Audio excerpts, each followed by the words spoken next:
legend Joe Sinnott has passed away at the age of 93. Yeah. For a lot of you diehard comic fans, that name is going to ring a bell. For those of you who are newer into the franchise of or collecting of comics, or just a casual fan, you might not know his name. Joe Sinnott, if I'm pronouncing his name right, am I, Chris? Yeah, it's Sinnot or Sinnott. So he is a legendary inker for Marvel Comics, and he started right with legendary creators Stan Lee and Jack Kirby. He was the inker associated with them. Stanley would write the books, Jack would draw them, Joe would ink them, and you can see a lot of the stuff that he has done right behind Chris. And so we wanted to touch base on a comic book legend that unfortunately, we did lose, but want to bring attention to him and his career and his work, because not a lot of people may remember him or know of him, especially with the big impact he has on comic books as a whole, and especially Marvel. Yeah, Marvel was his legacy. Inkers really weren't known back then the way we know inkers now, like, Jonathan Galapian with Greg Capullo, you know what I mean? Or Danny Mickey, or some of these huge inkers. Scott Hanna, who I have sketches of.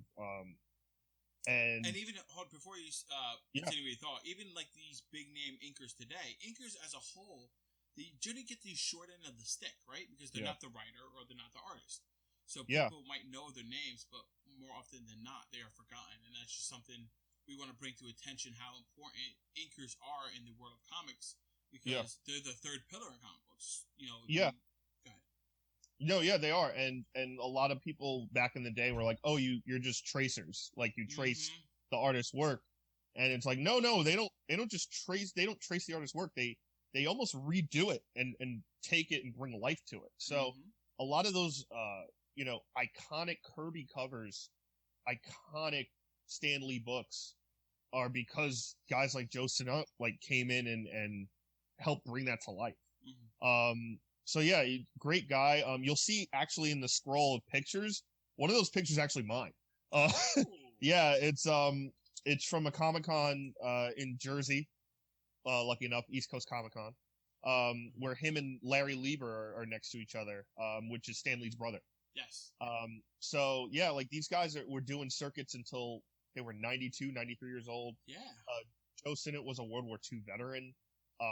He actually went to World War II, fought, and then came back and continued drawing. I would think, what's the best way to de-stress after fighting in World War II? Let me read some comic books. Come on. Yeah, it's crazy. Awesome. Killing Nazis and coming back and drawing killing Nazis and drawing Captain America. He's like, yeah, I did this. Yep, that could have been me, but I had to go home early. Yeah, exactly. And a lot of it, he's most known for Fantastic Four. Yes.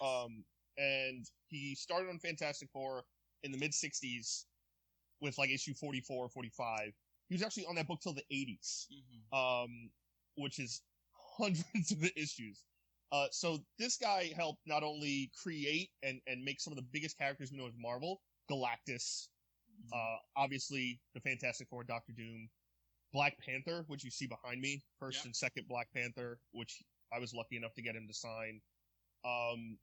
The Inhumans, all these massive characters that he was in on. I have a first Thanos right here, that I was lucky enough for him to sign as well. That he came in and did on Iron Man. He was everywhere. This is he as a Thor annual for Hercules. As a person, he was the nicest guy on the planet. Okay. That's good. I usually tell this story about Stan where at the, which obviously at the end of Stan's career, it kind of felt like he was being kind of factory assembly line, where they were shoveling him out there. There was a little of that with Joe Sinnott, but Joe Sinnott's livelihood and his personality made you think he wanted to be there. He wanted to be there. He, again, 92, 93 years old, signing books to where he was so old his arm would hurt, and he would have to take breaks because his arm and hand would cramp up. And he would feel so bad. I have a lot of friends that have stories where he would go to malls near him and just do free sketches at the mall. Because it was for him to get out of the house. So people would, it would be 10 people who knew he was there, and they'd go and get a free Joe Sinnott, legit pencil sketch of, their favorite character. I mean, that's one of the cool things, because when you get older, people are always saying, when I retire, I don't know what I'm going to do and stuff like that. A lot of these older comic book people, this is their life, and they want to get back to the fans. So hearing stories of him going to the mall drawing, it makes sense, and that's awesome that he can get back to the community. Yeah, and a lot of these guys who maybe retired or, are out of the game, they use these Comic-Cons as a way for income as well, which is another reason why it's so hard today, right? With COVID and all these cons being canceled.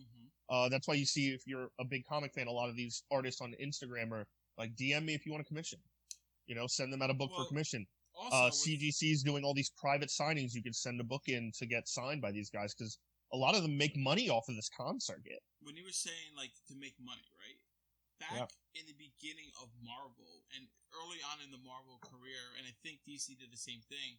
Yeah. If you created a character, you worked on a character, stuff like that, the royalties are much different than they are today, right? Yes. So they would get very small. So, like Joe Sinnott, like, worked on the first appearance of many of these characters. If the business model of back then was what it is today, he would have an insane amount of money. He probably wouldn't need to work. So that's the other side of it. You see these older comic book icons and legends still going to cons and doing these circuits to get money, because business back then wasn't as favorable as it is today. Like today, if you create your own character, look at Brian Michael Bendis. Like, he's making buttloads of money, and he can do. Look at Todd McFarlane. Right? Todd McFarlane. I just learned. Like, I was watching a sports documentary the other day about baseball, and Mark McGwire and Sammy Sosa, that whole home run race in the late '90s. Todd McFarlane spent over $3 million on the last home run baseball that year on an auction, just willy nilly. So that's the type of money these guys have. Just here's $3 million to an auction for a baseball. Well, I mean, Todd is also a little bit unique because he owns Image and created it, right? Yeah, and he has Spawn. He has a lot more. But 100%. But still, in Creatorville of comics, that was something unheard of, right? And you're absolutely right. Because of Stan and Jack, you didn't really hear a lot about Joe, or all these other guys and artists that were around them at that time. Perfect example of that is Bill Finger. Bill Finger is the co-creator of Batman. Forever, it was just Bob Kane. And Bill Finger basically, unfortunately, died penniless and alone. And that's how the business was. If you didn't want credit, Bill Finger was a quiet guy who kind of wanted to just create. And he was the one who really wrote everything out and was the writer of all the Batman stuff in those early days. So, as far as Joe Sinnott's concerned, he's absolutely a legend. Yes. You need to know who he is. You need to know his name. Also one of the nicest guys on the planet. Shook everyone's hand. Mr. Gentleman, Mr. Professional. Loved when he had lines. Loved that people still cared about those old books and still had those old books. Just really the legacy of a great guy who made great books. And like we talked about Denny O'Neil last week. Yes. With some of the, it's awful that all these great comic creators are passing away, but same thing with Denny O'Neil, creating characters basing society. When you're on the front end of creating Black Panther, right? And what else do I need to say? Yeah, the point speaks itself. Yeah, and also all you MCU fans, Thanos. First Thanos is right here. Boom. You don't see him on the screen if Jack, Stan, and Joe don't do that work. So.